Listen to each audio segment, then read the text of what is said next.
With the long-awaited release of the latest in what might possibly be the greatest mythological game series ever made, I was inspired to dive into the namesake of one of its most iconic characters.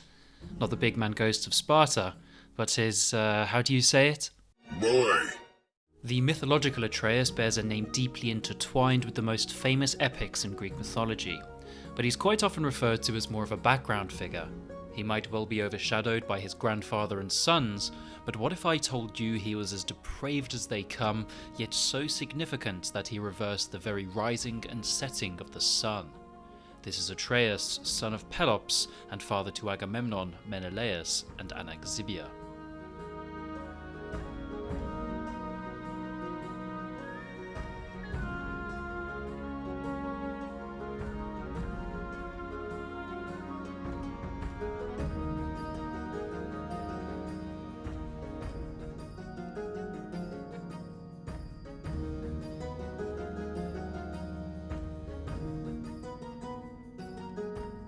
To understand his story, we have to go just 2 generations back. You see, what happened to Atreus and his family many said to be the result of a curse, the curse of the House of Atreus. But this curse didn't start with Atreus, but Tantalus. Tantalus was the son of a nymph called Pluto. His father is debated, most say it was Zeus, but an editor of Euripides called him the son of Tmolus, a primordial king of Lydia, back when it was called Maeonia. This is a distinct possibility given that he became founder and king of Tantalus, a city referenced to be in historical Lydia. In any case, he was tied with Zeus and the other gods and was held in high esteem on Olympus. Eidedet in andratnaton Olympois kopoetimasan en Tantalos hutos. If the guardians of Olympus ever revered a mortal man, it was Tantalus. But his mythological legacy as a bit of a wrong-un was not undeserved. He stole from the gods their holy nectar and ambrosia to grant him and his followers on Earth immortality. And he didn't even think he got caught, and so he decided to test the limits of how far he could deceive the gods with one of the most egregious acts imaginable. Now, it's not clear who his wife was exactly, but in any case he had a son called Pelops. This Pelops he actually killed, chopped up, and on his next visit to Olympus, served him up to the gods. But if a man hopes to do anything without a god noticing, he's fucked up. Pindar, Olympian Ode. For his sins, Tantalus was banished to Tartarus to forever be taunted by fruit he can't eat and water he can't drink. So began the curse on his line, a curse which would continue to bring tragic misfortune and a lot of profit for later poets for several generations. Pelops was brought back to life and lived as Poseidon's lover on Olympus until Zeus found out about Tantalus' theft of the divine ambrosia and sent him back to the world of men. Pelops left Lydia and went to Pisa, not in Italy, but near Olympia in Greece, where he married its princess Hippodamia. Not an easy task, considering her father, Oenomaus, challenged all suitors to a chariot race and had already killed 13 other previous suitors who'd lost to him with his enkos kalkaion, his golden spear. But Pelops prevailed over him with Poseidon's support and his winged horses, but his victory wasn't completely due to Poseidon's horses. No, Oenomaus also had divine support, since his charioteer Myrtilus was a son of Hermes. So Pelops struck a deal with him that if he helped him win, he would split the kingdom with him and even grant him the accursed right of prima nocta, the first night with Hippodamia. But after his victory, Pelops changed his mind and brutally threw Myrtilus into the sea, which even today is called the Myrtoan Sea. With his dying breath, he cursed Pelops and his sons, compounding the curse laid upon Tantalus and paving the way for yet more tragedy. Now king of Pisa, Pelops held the very first Olympic Games in honour of the deceased king, and his name was given to the entire peninsula, the Peloponnese. Pelops and Hippodamia had many children, one of whom was our eponymous anti-hero, Atreus. But Pelops was really giving in now to the same depravity of his father Tantalus, and had an adulterous affair with the nymph Danaïs, who bore him an illegitimate son, Chrysippus. Pelops was said to have loved him more than any other son, including Atreus. They also had a daughter, Nicippe, who married a Mycenaean prince called Sthenelus, who we'll come to later. So Atreus entered the world competing for his father's love and his kingdom against a half-brother and a terrible curse. When Laios, king of Thebes, abducted Chrysippus at the Nemean Games, Pelops went to war to recover him. In jealousy, Hippodamia asked two of her sons, Atreus and Thyestes, to kill him, which they did. Pelops, having been fully corrupted by now, he took his anger out on Hippodamia to such an extent that she killed herself, and he banished both Atreus and Thyestes from Pisa. As they wandered from the city without a plan, the ancient Mycenaean kingdom was in some turmoil. Its king Electryon ruled over the city of Mycenae, while his brother Alcaeus ruled over Tiryns. They were the sons of Perseus by Andromeda. They came into conflict with the Taphians who dwelt on the islands of Taphos. Electryon's son went to war with them, but was slain in the process. And Electryon prepared to go to war to avenge them, but before leaving, he entrusted the regency of Mycenae to Alcaeus' son and stepfather of Heracles, Amphitryon. But another brother, Sthenelus, yes, that's Sthenelus, clearly didn't like being overlooked and sent for his brothers-in-law Atreus and Thyestes to hatch a plan. And so the exiled sons of Pelops headed to Mycenae. As luck would have it, Sthenelus barely had to do a thing, as before Electryon left the city, a stray cow from one of his herds began charging him. Amphitryon Amphitryon hurled his club at it, but it bounced from the cow's horns and hit Electryon, killing him. Sthenelus now had motive and opportunity, and seized them both. He banished Amphitryon from the whole Mycenaean kingdom, taking the throne of both Mycenae and Tiryns. He also gave the smaller Mycenaean city of Medea to Atreus and Thyestes, who had honoured his call. Atreus married Irope, princess of Crete, and Thyestes became a bit of a womanizing bachelor, gallivanting around with naiads and the like.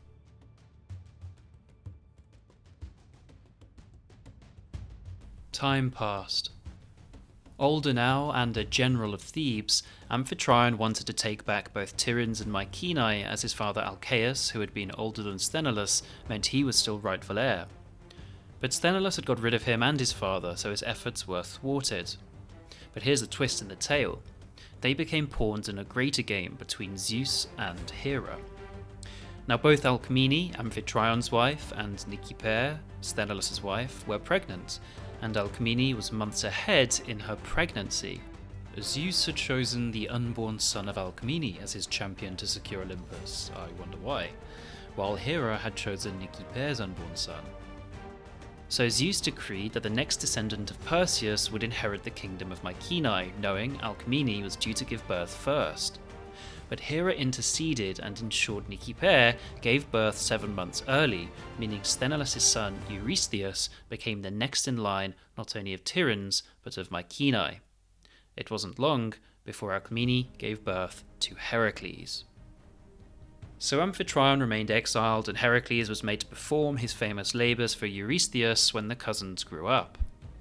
Years later, when Heracles died from the poisoned cloth of Deianira, Eurystheus wanted revenge on the great hero's sons for the embarrassment Heracles had caused him.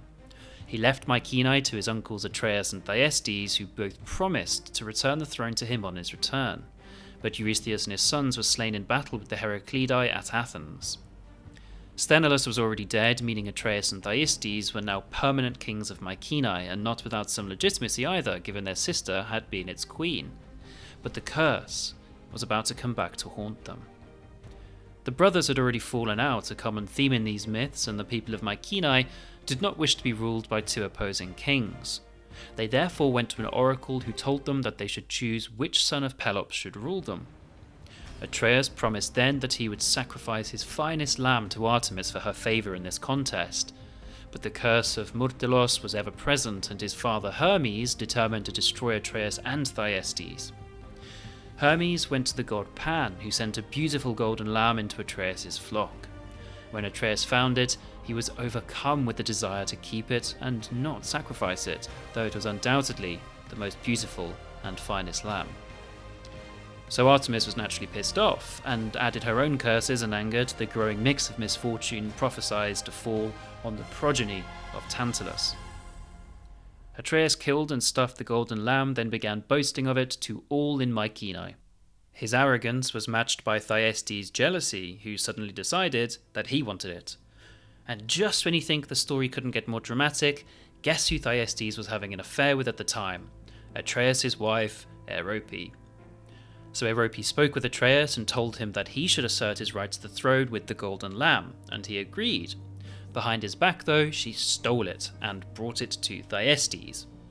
So, in the great hall of Mycenae, Atreus told the people that he was a son of Pelops and should be king. Thyestes spoke up and instead asked him if he thought the owner of the golden lamb should be king. Atreus proudly said, of course, and the people agreed. Seemed reasonable. But when the heralds of Mycenae went to investigate Atreus' home for the divine golden lamb, they didn't find it, because of course it was with Thyestes, who was proclaimed king of Mycenae on the spot. It wasn't going to last long though. Zeus had switched his favour to Atreus now, probably just to keep things interesting, maybe. He sent Hermes to, probably reluctantly, tell Atreus to ask Thyestes if, on the next morning, the sun rose in the west and set in the east, he would abdicate the throne. Thyestes laughed at how ridiculous that was and agreed. So the morning came, and what would you know? Zeus made Helios travel backwards, riding his chariot eastward, reversing the very orbit of the sun. Thyestes was shocked but upheld his promise, giving the throne of Mycenae to Atreus.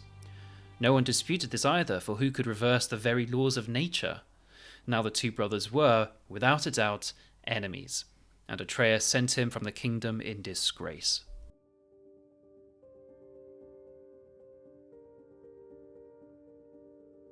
All was well in Mycenae for some time as Atreus' sons grew up. His first was the sickly Pleisthenes, but his others were strong and bound for greatness, Agamemnon, Menelaus, and his daughter, Anaxibia. All was well, that is, until Orope told him about her affair with Thyestes, who had borne him a son too, also called Pleisthenes. Atreus was livid with rage, and not only executed her, but sent assassins to kill the illegitimate child. But Thyestes heard of their actions and paid them to kill off the wrong one, Atreus' eldest.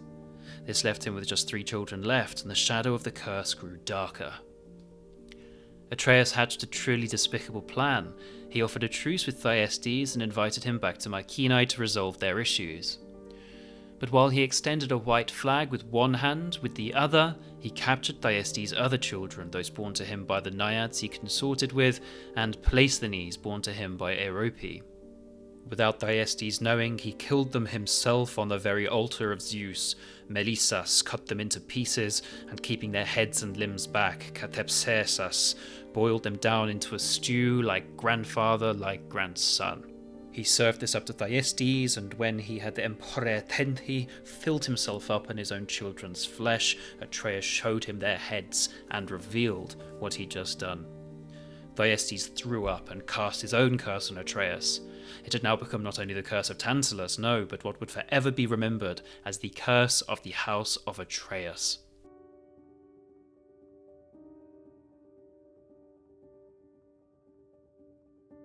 Thyestes fled Mycenae and headed to the Oracle of Delphi to figure out what to do next. The gods really didn't like these brothers, because when the Oracle gave her answer, it's just absolutely rotten. Any favour Tantalus and Pelops once had with Olympus was well and truly spent. She told him that he should have a son with his own remaining daughter, Pelopeia. So Thyestes, not even thinking twice about this, travelled to Sicyon, where Pelopeia served as a priestess. And masked in the night as she performed her rites, he did what the oracle told him he should do. In the commotion afterwards, Pelopeia stole his sword and he fled. She had no idea who he was. Cicero actually called out Pelops for Thyestes' despicable actions here, saying, "Magna culpa Pelopes, qui non erudierit filium nec docuerit, quatenus esset quidque curandum." Pelops was at huge fault in not having given his son the teaching needed to handle this sort of thing. But come on, Cicero, there's a limit to what a parent can do. Meanwhile, Atreus wanted penance for his own disgusting crimes and went to the oracle himself. There the gods continued their devilish games, and her response was, "Quick, go get Thyestes from Sicyon." So Atreus went there and arrived just after Thyestes had left from his unholy act on his own daughter. And so Atreus played right into the gods' hands, suddenly seeing Pelopeia there and falling instantly in love with her. He married her, cementing ties with the Sicyonian kingdom, and brought her back to Mycenae, where she gave birth to a son, Aegisthus. He wasn't Atreus' son though, even if he thought he was, but of course was the son of Thyestes. No one knew he was illegitimate but Pelops, who kept it a secret, and even she didn't know it was incestuous, and so Aegisthus grew up as if Atreus' son.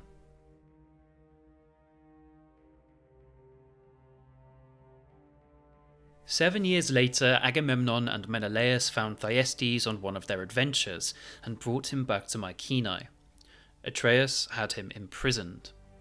Determined to end things once and for all, he decided to kill Thyestes. But not by himself, no, he couldn't do something as simple as that. He ordered the 7-year-old Aegisthus to do it as he slept. But before the boy had a chance to stab him, Thyestes woke up and grabbed him, whose sword fell from his hand. Whose sword? Well, Thyestes, of course. It was the same one he'd left in Sicyon, and realised now that Aegisthus was his son. He made the boy bring Pelops down to his cell, and when she realised who had assaulted her that night, 7 years ago, she took the sword and killed herself, bringing yet another death into the accursed family. Thyestes sunk his claws deeper into the young boy and gave him another order: kill Atreus. Aegisthus complied, and when Atreus wasn't looking, slew him. Thyestes was released and proclaimed king over Mycenae, and both Agamemnon and Menelaus fled. It wasn't until later that Agamemnon, king of kings and true bearer of the golden scepter of Mycenae, would return to conquer his city back from Thyestes, killing his uncle at last. That, then, was the story of Atreus, but his curse would continue down the line. In Aeschylus' tragic saga called the Orestes, we learn of how Agamemnon and Aegisthus end up, and it really isn't pretty. The curse of the House of Atreus would inspire some of the worst chapters written by Shakespeare over multiple plays, and has been quoted or drawn from in the most savage of circumstances ever since. From Tantalus through Pelops, Thyestes, and then his sons, Atreus was part of one of the most vilified bloodlines in Greek mythology. If you made it this far in the video, first of all, thank you. And if you enjoyed it, please consider supporting me on Patreon for sneak peeks, to suggest video ideas, or even have your favourite chapter of ancient culture come to life.